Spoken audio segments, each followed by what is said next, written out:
¿Se ve perfecto? Bueno, bien. Entonces, se nos cortó hablando de la inspiración. Entonces, para saber que una placa está bien inspirada, como dijimos recién, tenía que tener la capacidad, la imagen, de poder contar aproximadamente 9 espacios intercostales. Una de las cosas que tenemos que tener en cuenta siempre en radiología es que, a ver, la idea es que se cuenten 9 espacios intercostales. Si de repente cuento 8 o cuento 11, no quiere decir que la placa está mal, porque tenemos que tener un criterio para mandar realmente a realizar una placa de vuelta. Tenemos que tener siempre conciencia de que estamos usando radiación. No vamos a irradiar inútilmente a un paciente porque de repente le falte un espacio intercostal. Pero lo que sí tenemos que tener en cuenta es que también esto depende de la clínica que tenga el paciente que están evaluando. Si es un paciente que, por ejemplo, tuvo una neumonía o entra al consultorio con una tos recurrente o con una dificultad respiratoria, seguramente ese paciente no va a tener el mismo caudal de inspiración que aquel paciente que va a hacerse un control para una libreta sanitaria, por ejemplo. Entonces, siempre tenemos que tener un criterio de justificación de la imagen. ¿Cuándo yo voy a mandar a repetir una imagen? Hoy hablábamos de la cobertura. A esta placa seguramente le está faltando 1 centímetro o medio centímetro por encima del vértice pulmonar, que sería lo ideal para que esté. Pero seguramente el médico, cuando la mandó a hacer, tal vez no encontró nada que le llamara la atención en esa zona. Seguramente es un paciente normal que va a hacerse un control de rutina, entonces no se justifica hacer una placa de nuevo por medio centímetro que le está faltando a la imagen, ¿sí? Entonces por eso también tenemos que tener el criterio de saber cuándo una placa es diagnóstica, cuándo me está aportando los datos que yo necesito de acuerdo al paciente que estoy evaluando, ¿sí? No se van a enemistar con toda la sala de rayos y están continuamente mandando a repetir las imágenes. Después ya no les van a hacer más caso. Bien, bueno. En relación a el punto 12, donde habla de las partes blandas extrapulmonares, la indicación de extrapulmonar me está indicando de algo que no pertenece al pulmón. Y partes blandas, generalmente, es lo que dijimos hoy, todo eso que a mí me va a generar una densidad de color gris. Fíjense, por ejemplo, en esta imagen, si uno observa detenidamente sobre todas las bases, van a encontrar 2 imágenes que les llaman la atención del paciente que están evaluando. Vemos un reborde inferior en el hemitórax derecho, un reborde inferior en el hemitórax izquierdo.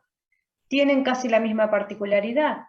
Puedo pensar en algo patológico y es raro que en el paciente haya una patología que sea idéntica tanto del lado derecho como del izquierdo. Si no sé ni siquiera cómo se llama el paciente, puedo interpretar que esto que estoy observando acá es la densidad de partes blandas de las mamas del paciente que se superponen de manera extrapulmonar a el plano coronal del pulmón que estoy evaluando.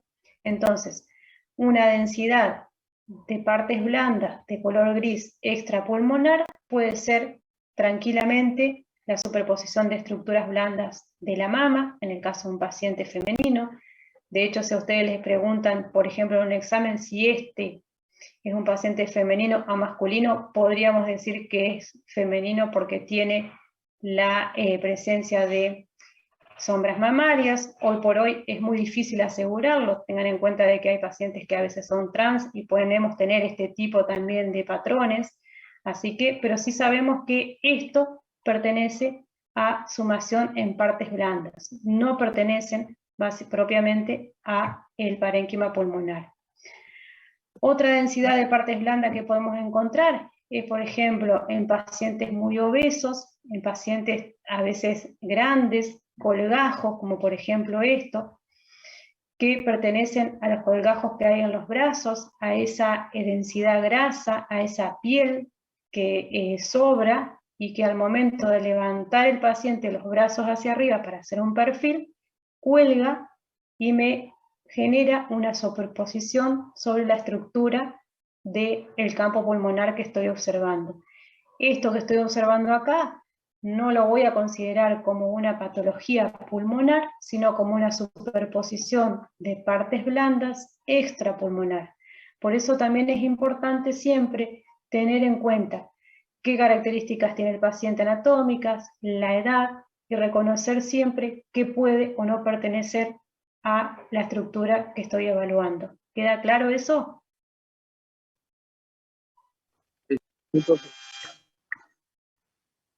Bien, ¿alguno hizo alguna pregunta? Continúo. Bien. En el punto 13, donde habla de elementos óseos, son todos los elementos óseos que yo puedo observar en el sector anatómico que estoy evaluando. En este caso, ¿cuáles son los segmentos óseos visibles? Y son los arcos costales, la sombra, porque no alcanzo a ver las vértebras, sino que veo la sombra de la columna, las clavículas en este caso, a veces se puede ver la cabeza del húmero, no en este tipo de placa porque no incluye esa parte, pero lo podemos llegar a ver. Y esos son básicamente los elementos óseos que yo observo en la imagen que estoy evaluando. Cuando detallo, generalmente veo los que están incluidos dentro de la imagen. En el punto número 15, donde hablamos de los diafragmas, tenemos que considerar siempre que el hemidiafragma derecho va a estar siempre un poquito más alto que el lado izquierdo. ¿Por qué? Porque tengo la presencia opaca, grande, del hígado, de un órgano que es grande, y que me eleva el hemitórax derecho. Por eso siempre va a estar más arriba el derecho con respecto al izquierdo. Lo que sí yo tengo que observar es que todo ese hemidiafragma en su recorrido, en su longitud, esté totalmente presente, desde el ángulo costofrénico hasta el ángulo cardiofrénico, que es el lugar donde hace pliegue y se une con el corazón, ¿sí? Entonces, cuando yo puedo ver todo este recorrido, voy a decir que los hemidiafragmas están nítidos y los puedo observar en toda su longitud. Si de repente, por ejemplo, no lo puedo ver en todo el recorrido porque de repente se me borra una parte, a veces me puede estar indicando la presencia de una patología, como por ejemplo un derrame pleural, que generalmente el derrame pleural es la presencia de líquido dentro del espacio pleural y hace que lo primero que se me borre es este ángulo costofrénico. Entonces, por eso es tan importante que el hemidiafragma se vea en toda su longitud y sobre todo los ángulos, que son los que a mí me están delatando si hay o no presencia o ausencia de una patología. ¿Sí? ¿Queda claro eso? Sí, sí. Bien. Y con respecto al punto 14, donde hablamos de elementos externos extrapulmonares, muchas veces nos hacemos referencia a elementos que tienen una densidad particular, que es una densidad opaca, es una densidad muchas veces metálica, y que no pertenecen nuevamente al pulmón. Por eso son extrapulmonares. Hay de distintos tipos. Por ejemplo, está esto, que es lo que consideramos un elemento extraño. El paciente al momento de hacerse la placa se dejó la cadenita puesta, es un error técnico ese, nos queda presente, y esto es un error que si bien no vamos a mandar en una guardia a repetir una placa porque se ve la cadenita, es una placa que está desprolija, está fea, no está técnicamente correcta. Sí tenemos que saber que esto es extrapulmonar y está fuera de la anatomía del tórax que estamos evaluando. Nos puede pasar otro caso, como por ejemplo este, donde observo una densidad metálica, ¿sí?, que también es extrapulmonar, pero no está por fuera de la anatomía del paciente, está dentro, porque pertenece a la presencia de un marcapaso que tiene el paciente e indiscutiblemente podríamos sacarle el marcapaso para hacer la placa de tórax. Fíjense la diferencia. la cadenita la podría haber sacado y la placa me hubiese salido mucho mejor, el marcapaso no hay manera de sacarlo. Se hace la placa siempre con el marcapaso puesto, ¿sí? Particularmente tienen la característica de tener elementos metálicos, o que son radioopacos inclusive, y eso hace que estas imágenes que ustedes ven lineales, por ejemplo acá, o acá, donde está el aparatito, se marcan de esa manera y a veces, de acuerdo a la posición que tienen, lamentablemente ocultan la posterior. No podemos ver a veces lo que está por debajo. Por eso a veces es importante pedir en este tipo de pacientes, de acuerdo a la patología, un tórax también de perfil. Y cuando llegamos al punto 16, que es la evaluación del abdomen superior, sería la parte abdominal que está inmediatamente por debajo de ambos hemidiafragmas. Como dijimos hoy, por debajo del hemidiafragma derecho vamos a encontrar siempre una opacidad grande, grosera, que corresponde a la presencia del hígado. Por el contralateral, el izquierdo, vamos a encontrar la presencia de otro órgano grande, que es el estómago, la cámara gástrica, el techo gástrico más precisamente, y a veces podemos llegar a encontrar, como en la imagen que veíamos anteriormente, un nivel hidroaéreo, o podemos encontrar, como en este caso, una burbuja de aire. Fíjense que tiene forma redondeada, ya no tiene más esa línea recta como veíamos hoy. Sí tenemos que tener en cuenta de que esto es normal porque tengo una víscera hueca donde existe esa posibilidad y sería totalmente anormal que encontrara aire dentro del hígado porque sé que es una víscera que no es hueca y por lo tanto no debería existir la presencia de aire. Para ir cerrando, antes de pasar a los últimos puntos, sí, escucho. Pero en la foto anterior, digamos, ¿no tendría demasiada cobertura en lo que es inferior? ¿O está bien? ¿En esta o en la anterior? En esa. Bueno, esta, si vos te pones a mirar, Hipólito, tiene una cobertura acorde a la imagen que estás observando. Fíjate que vos acá ves el vértice pulmonar completo y por encima ves 1 centímetro por encima. Fíjate lo que pasaba hoy en esta, acá, a ver si, acá, fíjate esta, por ejemplo, yo no veo por encima del vértice, es como que el vértice se me corta ahí, me está faltando la primera articulación de la costilla, o sea, no la tengo acá arriba. En cambio, en esta, perdón que te mareé un poquito, en esta fíjate que yo tengo bien el vértice pulmonar y por encima tengo 1 centímetro de reborde extra. Lo mismo me pasa hacia lateral. Hacia lateral tengo 1 centímetro por fuera de lo que es la costilla, el borde costal, y abajo tengo, ponele 1 centímetro, 1,5 centímetros por debajo de todo lo que sería el vértice externo, que es el más bajo. O sea que esta placa tiene una cobertura acorde, una buena cobertura. La que te mostré hoy, anterior, tiene una cobertura insuficiente, porque no alcanza a cubrir todo lo que vos querés ver.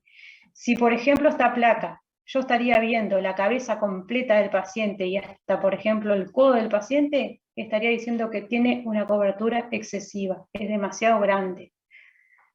¿Sí? ¿Quedó claro, Hipólito? O sea, profe, que Muchas gracias. la cobertura es solo superior, sobre todo el abdomen superior en este caso.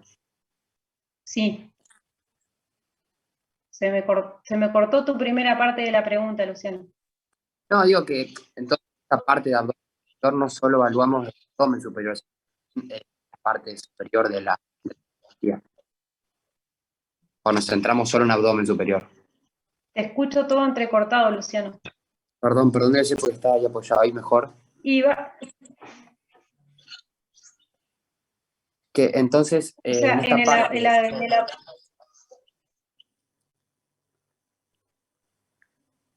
¿Cómo? Queda todo entrecortado, no alcanzo a escucharte completamente. A ver ahí, que digo que en la parte de abdomen superior solo nos vamos a posicionar si es acorde al abdomen, no a la parte superior de la radiografía. Nos centramos en eso. Exactamente, vos solamente en el abdomen superior tenés que ver la presencia, sí o sí, de la opacidad siempre del hígado, que no estás viendo tampoco todo el hígado, porque el paciente cuando está de pie, el borde inferior del hígado llega casi hasta la cresta ilíaca. Fíjate que nos está faltando bastante todavía para abajo. Y en el caso del contralateral, lo único que estás observando es esa ampolla, esa burbuja de aire dentro de la cámara gástrica, del techo gástrico del paciente.